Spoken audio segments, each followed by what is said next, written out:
Hi, my name is John. I'm with my classmates Nick and Maribel. We are presenting The Engine of Evolution, which is Chapter 5 out of Jerry Coyne's book, Why Evolution is True. So the big picture topic of Chapter 5 is natural selection. It talks about how it's one of the main mechanisms of evolution. It can give the false impression, though, that in nature, animals and plants and other organisms that we can see, they look as though they are designed for their environment. And so what this means is that we can look in nature. Coyne gives the example of the woodpecker, the giant hornet. These certain animals look as though they were put there on purpose because they fit their environment so well with the certain traits that they have. You know, the woodpecker, it has these certain bones around the skull to prevent brain damage while it's pecking. The hornet, it can fly up to 25 miles an hour. It's huge. It can go into a beehive and just demolish all the bees. These organisms look as though somebody put them there because they fit so well into their environment. But really it's just natural selection. It's been shaping these traits over millions of years so that these organisms, they give that false impression. So for adaptation by natural selection to occur, there are 3 requirements that have to be met. So the first is that the population has to be variable, the genes within that population have to be heritable, and then the genetic variation within the population has to affect the individual's chance of leaving offspring. So a good way of illustrating this is just to give a fake population of moths. Let's say we have a population of dark moths and they live on this, light tree. But within the population we also have a number of lightly colored moths. So what's going to happen is, if there's a predator around, let's say a bird lives in this habitat as well, what's going to happen is that this bird is going to see these dark moths on this light background, and these moths are going to stand out and they're probably going to get eaten. So over time, the dark moths are going to die out. These lighter moths, because they are hidden from the view of the predator, these light moths here, they're going to be able to pass on their traits, they're going to be able to pass on their genes, and then the population is going to become predominantly white. So this is natural selection. It's selecting the lighter trait in this example, so that the lighter trait, it has a better chance of surviving. The predators aren't going to see it. They're going to be allowed to pass on their genes, and then these offspring are then going to be able to pass on their genes. This is all saying if the environment stays the same. If the environment for some reason changes, and all of a sudden this tree becomes dark, now these lightly colored moths are going to be visible on this environment. So then now another bird can come along and it can start picking off these lightly colored moths. If a mutation comes about that creates a dark moth, then that dark trait is going to get selected in this new environment, and then the process is going to repeat. So that's natural selection acting on a trait. The change in the amount of alleles in a population can be defined as evolution, and natural selection is one of 2 evolutionary processes. The other evolutionary process is known as genetic drift. Both of these evolutionary processes have different effects towards a population.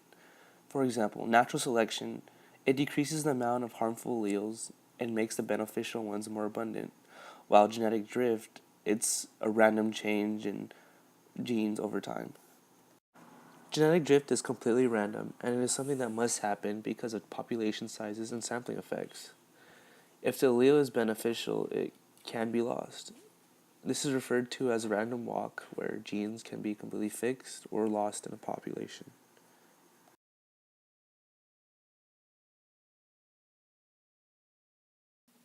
Through artificial selection, we are able to grasp the concept of natural selection easier. A good example of artificial selection is dog breeding. Dog breeders have successfully diversified dog breeds in a short period of time. This allows us to see that there was variation in the ancestral lineage and that some variation came from mutations. All of the different breeds of dogs came from wild dog lineages, and say if you compared a Pomeranian or a Bulldog, you would not be able to tell that it came from its common ancestor, which is a wolf. This shows that selection has effects on a population, where it can change traits and behaviors that aren't similar to its ancestors. Artificial selection serves as a model to help understand natural selection despite their differences. A good way to illustrate natural selection is through antibiotics. Antibiotics was first introduced in the 1940s, and it was used to treat bacterial diseases such as strep throat and pneumonia. When it was first introduced, antibiotics eliminated these diseases, but since bacteria have huge population sizes and short generation times, they start to become resistant to the antibiotics. Over time, the bacteria can or have become highly resistant to the point where antibiotics has no effect. This isn't always the case, though. There are some cases where bacteria have failed to evolve resistance to the antibiotics. This is a simple case where the bacteria have evolved and adapted through natural selection and mutation, where they can reproduce and survive in the environment that they are put in. To pretty much sum this up, if a population encounters a stress that doesn't come from humans, natural selection will produce an adaptive response. In this section, natural selection is being questioned by wildlife and by intelligent designers. Let me start by explaining what macroevolution change is. Macroevolution change is a small change in one or a few features of a species.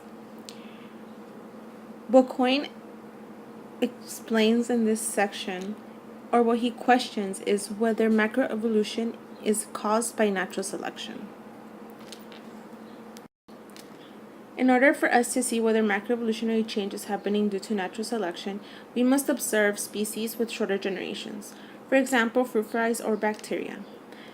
We call this selection in action because we are looking at species that are adapting to the changes in their environment due to natural selection. The finches that Peter and Rosemary Grant studied in the island of Daphne Major was a great example of macroevolutionary change. Before the drought in 1976, the finches with smaller beaks were better adapted. After the drought, the finches with bigger beaks were better adapted because there was more food for them than there was for the smaller finches with smaller beaks. With the finches example, we can clearly see the macroevolutionary change that is happening with the beaks because we are actually seeing the changes due to natural selection. But can selection build complexity? For example, the movement of nostrils to the top of the head in ancestral whales is being questioned whether that is due to natural selection or creationism. Creationism, also known as the latest incarnation as intelligent design, is being debated between biologists because there is no fossil record of the nostril movements to the top of the head in ancestral whales. Since there is no evidence of a creator making all these changes to the features of different species, we can say that natural selection has enough evidence to show that, in fact, selection can build complexity.